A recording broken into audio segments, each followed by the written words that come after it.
537, Epilog 4 Sudut Pandang Pembaca yang Maha Tahu, 2. Diupload oleh Baca Suara. Lari, kita hanya perlu melangkah sedikit lebih jauh. Petik 2. Han Suyong, bersama teman-temannya, menerobos gelombang rasi bintang.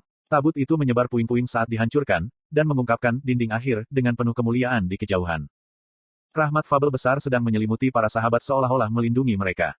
Great Fabel, One Who Rebels Against Fate, telah mulai bercerita. Itu adalah fabel besar baru yang mereka dapat hasilkan selama giliran regresi ini. Tanpa itu, mereka akan mati berkali-kali. Mereka bisa melihat sosok rasi bintang berbaris ke arah mereka dari kejauhan. Seperti binatang buas yang marah, rasi bintang kelas Midari dan bergegas ke arah mereka. Tidak seperti giliran regresi mereka sebelumnya, mereka tidak memiliki dewa luar yang mendukung mereka kali ini. Kekuatan tempur mereka dalam situasi yang sangat tidak menguntungkan. Satu-satunya alasan mengapa mereka tidak didorong mundur pada saat itu, adalah karena kelompok terkuat yang pernah ada dari para regresor adalah memberikan dukungan kepada mereka. Yang berada di garis depan adalah inkarnasi Tiongkok dan India. Ketika Fei Hu China memberi sinyal, inkarnasi dari kekuatannya sendiri, Aki, menarik keluar senjata mereka secara bersamaan. Seolah-olah dia tidak mungkin kalah di sini, Ranfir Han dari India juga ikut bergabung. Inkarnasi dari Trimurti, yang mengikutinya menarik tombak mereka sendiri juga, dan menyebabkan badai pasir mengamuk dengan keras. Kemudian, keadilan dipimpin oleh Selena Kim dan Solzhenitsyn, yang dipimpin oleh Iris yang ikut bersamanya mengambil kedua sisi sayap. Meski begitu, situasi pertempuran mereka tetap tidak menguntungkan. Silakan, aku akan mengurus tempat ini. Jika kamu gagal menyelamatkan muridku, maka anggaplah nyawamu tidak berharga. Kyrgios dan The Breaking the Sky Sein, mereka juga adalah bagian dari 100 regresor yang kuat. Senjata dari keduanya menyapu medan perang, dan Transcenders dari Murim mendukung bagian belakang mereka dan mengikuti setelah duo. Kuao. Baik Kyrgios dan Breaking the Sky Sein telah tumbuh lebih kuat dari sebelumnya melalui regresi, seolah-olah mereka bersaing satu sama lain, serangan pedang mereka dengan gemetar mengguncang seluruh medan perang. Teriakan rasi bintang yang terkoyak oleh badai berwarna perak bergema di seluruh negeri. Dinding perlu dibuka saat mereka membeli sedikit waktu. Dinding ini sudah pernah dibuka sebelumnya. Han Suyong menatap dinding raksasa yang akhirnya berhasil mereka raih dan angkat bicara. Yang Haiyong. Ya Bu. Seolah dia sedang menunggu, Yang Haiyong mengulurkan tangannya. Dia sekarang menjadi Raja Transcenders setelah melakukan skenario sekali lagi. Wall of Impossible Communication telah menemukan posisi yang dimaksud. Dinding akhir mulai bergetar seolah bereaksi terhadap fabel hebat mereka. Yu Sangah. Yu Sangah mengangguk dan melangkah maju. Dinding yang memutuskan samsara telah menemukan posisi yang dimaksud. Kamu telah menempuh siklus waktu yang panjang ini dan akhirnya kembali ke sini, arhatku. Fabel Sakyamuni diam-diam memasuki telinga mereka. Sakyamuni dari garis dunia ini dengan mudah menerima keberadaan Yu Sangah. Dia telah mengulangi banyak siklus samsara, yang memungkinkannya untuk memahami aturan-aturan alam semesta ini. Jong Hui Won, Ye Gilyong. Dinding yang membagi yang baik dan yang jahat mereka terima dari Metatron dan Agares. Jong Hui Won mengulurkan tangan pertama dan meletakkan tangannya di dinding terakhir. Apakah kamu benar-benar datang ke sini, setelah menyaksikan apa yang ada di balik tembok itu? Metatron dari garis dunia ini sangat tercengang oleh keberadaan para sahabat. Dia menerima penghancuran akhirnya dan mengakui bahwa hasil itu tidak dapat diubah. Namun, ia membuat keputusan yang sedikit berbeda selama pergantian regresi ini. Buktinya adalah Archangel yang saat ini membantu inkarnasi. Namun, bukan hanya dia yang membuat pilihan aneh. Sungguh menghibur. Anda berani bertanya kepada saya, Raja Iblis, untuk menyerahkan dinding kepada Anda. Raja Iblis dan para malaikat yang bertempur satu sama lain dengan intensitas pembunuhan kembali dalam perang besar Saints and Demons berdiri sebagai sekutu mereka saat ini. Itu adalah pilihan berdasarkan keinginan mereka untuk bertahan hidup, tetapi bagaimanapun, itu terbukti sangat membantu bagi. Dinding yang membagi yang baik dan yang jahat, telah menemukan posisi yang dimaksud. Sejumlah besar rasi bintang melepaskan status mereka terhadap. Tentu saja, bukan karena setiap konstelasi di luar sana menjadi sekutu mereka. Mayoritas absolut dari masih tetap sebagai musuh mereka, dan rasi bintang yang memilih untuk membantu jumlahnya sangat kecil. Bahkan kemudian, para sahabat berhasil sejauh ini. Meskipun bekas luka yang dalam tetap di berbagai bagian tubuh mereka, tidak ada satupun yang hilang di sepanjang jalan. Ini hanya karena tidak ada yang serakah dan tujuan akhirnya sama untuk semua orang.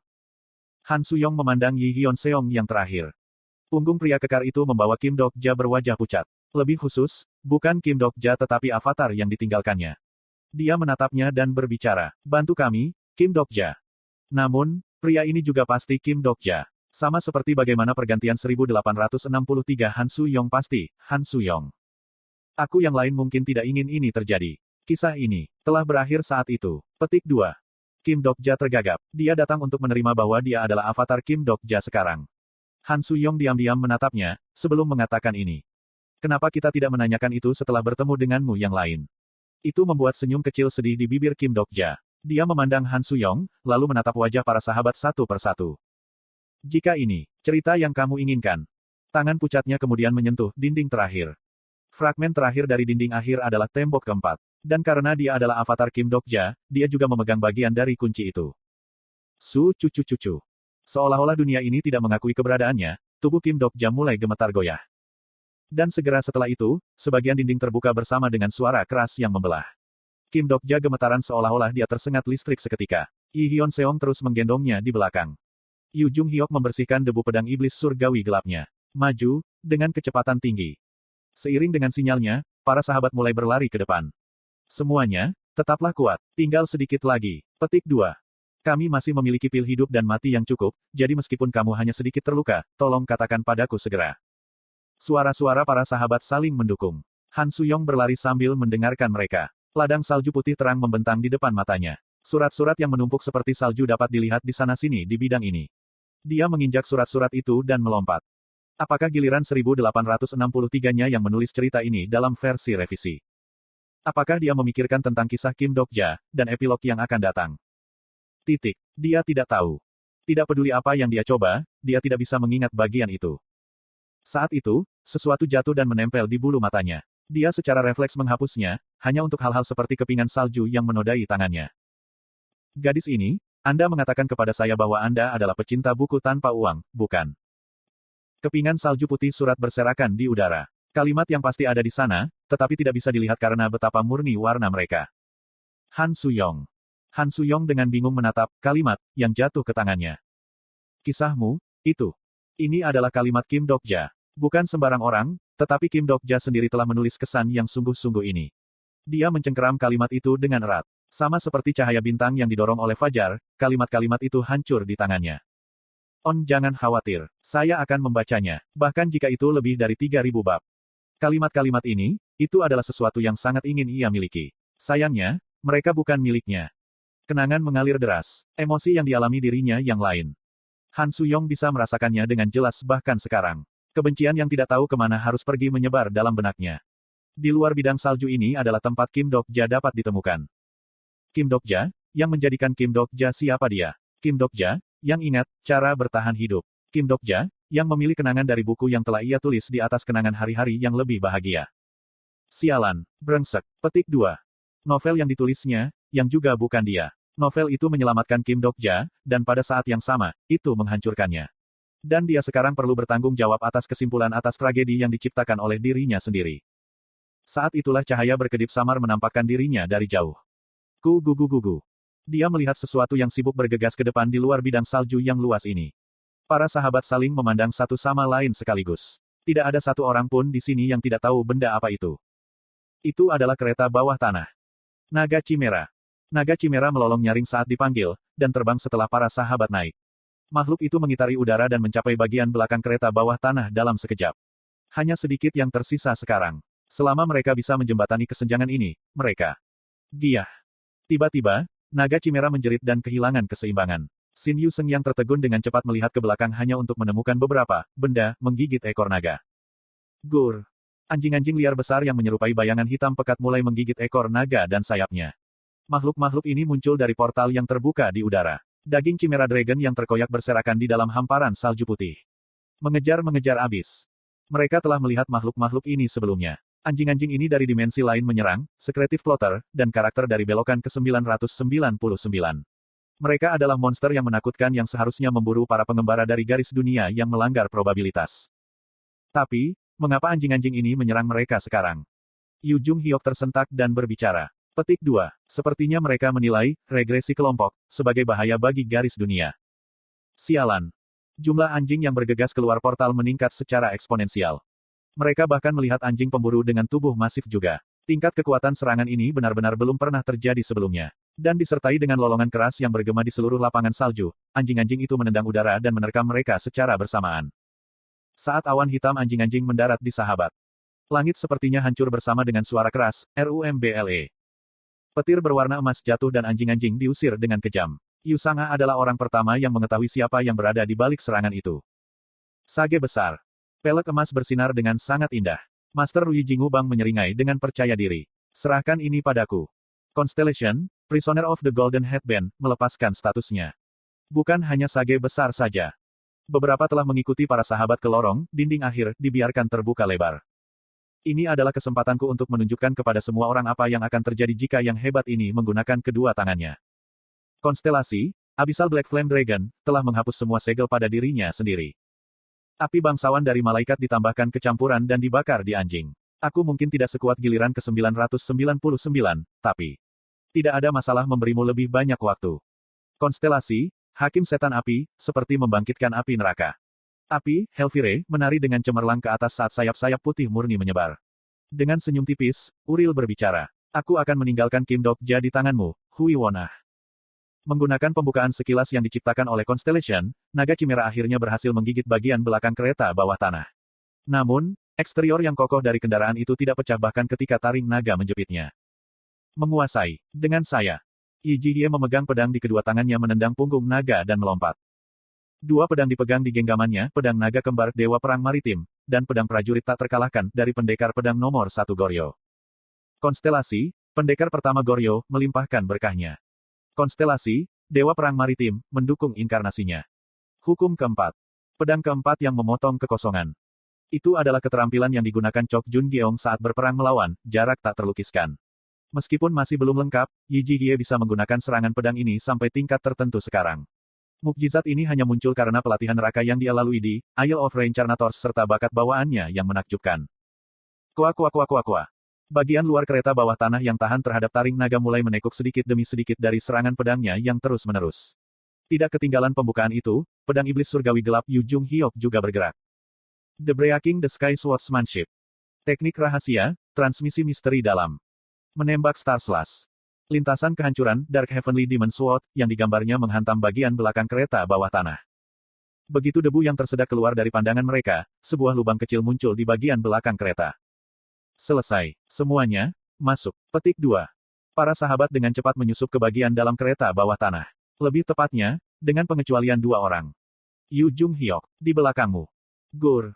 Anjing-anjing yang gagal dihadang rasi bintang datang dari belakang mereka. Yu Jung Hyok melepaskan semua kekuatannya sebagai seorang transcender untuk menghadapi mereka secara langsung. Dia berteriak sambil memukuli anjing-anjing itu dengan rentetan serangan pedang yang seperti badai. Lanjutkan, aku akan menyusulmu segera. Petik 2. Han Suyong menggigit bibirnya. Bukan sembarang orang selain Yu Jung Hyok, yang terkuat di antara kelompok mereka. Karena dia adalah seorang pria yang bisa bertarung secara merata melawan konstelasi Midgard, dia tidak akan dikalahkan oleh anjing-anjing jurang semudah itu. Petik 2. Jangan terbunuh, oke. Han Suyong meninggalkan kata-kata itu dan bergegas memasuki interior kereta bawah tanah. Sama persis dengan interior kereta jalur ketiga yang mereka semua ingat. Itu tidak lain adalah kereta yang sama, di mana mereka meninggalkan Kim Dokja. Han Suyong dengan cepat memeriksa informasi kabin kereta. Seiring dengan suara, Su Cucut, nomor kabin melayang. Dia secara refleks berteriak, Kim Dokja ada di kabin nomor 3807. Semuanya, maju ke depan. Petik 2. Ini adalah situasi yang mirip dengan saat mereka mendapatkan fabel besar, Demon Wellspring. Tampaknya para sahabat juga menyadari hal ini. Ini mirip dengan waktu ketika kita berperang melawan Surya. Saya akan membuka pintu di depan kita. Yi Hyun Seong dengan cepat bergegas ke depan, dan sambil memperluas setiap otot di tubuhnya, dia berteriak keras. HHP. Great Mountain Push, yang telah melebihi kemahiran skill diaktifkan, dan pintu kereta bawah tanah yang tebal berderit keras saat didorong terbuka. Great Fable, Demon Wellspring, telah mulai mendongeng. Transformasi panggung, telah dipicu. Fabel hebat ini hanya bisa diselesaikan karena semua orang bekerja bersama. Dan berkat dari fabel ini sekarang membantu mereka. Ketika Yi Hyun Seong tidak bisa membuka pintu, Yu Sangah menemukan tombol untuk mengoperasikannya, dan ketika sebuah pintu bahkan dia tidak bisa berbuat apa-apa untuk muncul, Yi Gil Yong memanggil serangga dan memakai bagian dalam. Membuat jalan. Jadi, mereka terus membuka satu, membuka dua, dan kemudian, membuka pintu lain. Ketika jumlah pintu yang berhasil mereka buka semakin tinggi, ekspresi para sahabat pun berangsur-angsur memanas. Kim Dokja pasti ada di luar sana. Semua orang dalam kelompok dapat merasakannya. Pintu hitam pekat di depan mereka, pastilah pintu terakhir. Petik 2. Tidak mungkin dengan stigma saya. Petik 2. Sayangnya, pintu ini tidak mau terbuka seperti sebelumnya. Aku juga tidak bisa menemukan tombolnya. Bahkan serangga mengatakan mereka tidak tahu strukturnya. Haruskah aku menggunakan keahlianku untuk mematahkannya? Mereka menggunakan serangan pedang Yi Jihye serta Great Mountain Destruction, milik Yi Hyunseong, tetapi pintunya tidak bergerak sedikitpun. Para sahabat hanya bisa saling memandang. Kenapa hanya pintu ini yang tidak mau terbuka? Saat itulah Yu Sang-ah membuka mulutnya. Semuanya, tunggu. Saya pikir pintu ini sama dengan yang Yu Jung Hyok si kembalikan di masa lalu. Petik 2. Yu Jung Hyok melakukan itu. Iya, kembali pada giliran regresi ketiga, Jung Hyok si mendobrak pintu ini dan masuk. Petik 2. Han Suyong secara refleks memandang ke belakang. Tapi Yu Jung Hyok tidak ikut dengan mereka. Dia mungkin masih bertarung melawan Hounds Chasing After the Abyss bahkan sekarang di bagian belakang kereta. Saat itulah Shin Yuseng berteriak. Anjing-anjing ada di sini. Bahkan sebelum mereka menyadarinya, anjing-anjing itu sudah mencoba menyelinap melalui celah yang mereka hancurkan. Pikiran Han Suyong mulai berpacu. Apa yang terjadi pada Yu Jung Hyok? Mungkinkah dia mendapatkannya? Blokir bagian belakang. Eoni, percepat. Tidak ada lagi waktu untuk berpikir. Yi Hyunseong berlari ke depan seperti kapal tanker yang benar, dan mulai bertahan melawan taring anjing dengan memasuki transformasi baja, sementara Yi Jihye dan Jong Hui Won menghunuskan pedang mereka untuk menamparkan makhluk itu. Yang Haiyong berteriak, Han Suyong, lakukan sesuatu.